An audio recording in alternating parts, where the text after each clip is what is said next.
വ്യഭിചാരിയായ ഒരു സ്ത്രീ പട്ടിക്ക് വെള്ളം കൊടുത്തപ്പോൾ സ്വർഗം കൊടുത്തു എന്ന് പഠിപ്പിച്ച അതേ പ്രവാചകൻ പഠിപ്പിക്കുകയാണ് ഫവൈലുൽ മുസല്ലീൻ, നിസ്കരിക്കുന്നവർക്ക് നാശമെന്ന്.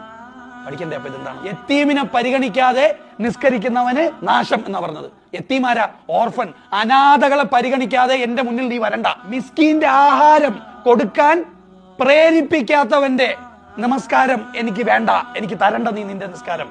പാവപ്പെട്ടവൻ ആഹാരവും നല്ല പറഞ്ഞത്, പാവപ്പെട്ടവന്റെ അവന്റെ അർഹതയാണ് എന്റെ കയ്യിലിരിക്കുന്ന മുതല്. പാവപ്പെട്ടവന്റെ ആഹാരം കൊടുക്കാത്തവനെന്നല്ല, കൊടുക്കാൻ പ്രേരിപ്പിക്കാത്തവന്റെ. കാര്യം എപ്പോഴും എന്റെ പൈസ ഉണ്ടാവണമെന്നില്ല, ഞങ്ങളെ പൈസ ഉണ്ടാവും. അപ്പൊ ഞാൻ എന്ത് ചെയ്യണം? ആഹാരം കഴിക്കാൻ നിവൃത്തിയില്ലാത്ത പാവപ്പെട്ടവന് ആഹാരം എത്തിച്ചു കൊടുക്കാൻ ഞാൻ പ്രേരിപ്പിക്കണം.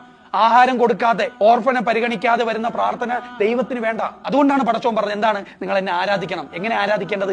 മനുഷ്യരുടെ അടുത്ത് പോയി നന്മകൾ ചെയ്യണം, നല്ല കർമ്മങ്ങൾ ചെയ്യണം, അവരുടെ ജീവിതത്തിൽ ഇടപെടണം. ഈസി ആക്സസിൽ പണിയെടുക്കുമ്പോൾ നമ്മൾ ആലോചിക്കണം, നമ്മളെക്കാൾ ഭാഗ്യമുള്ള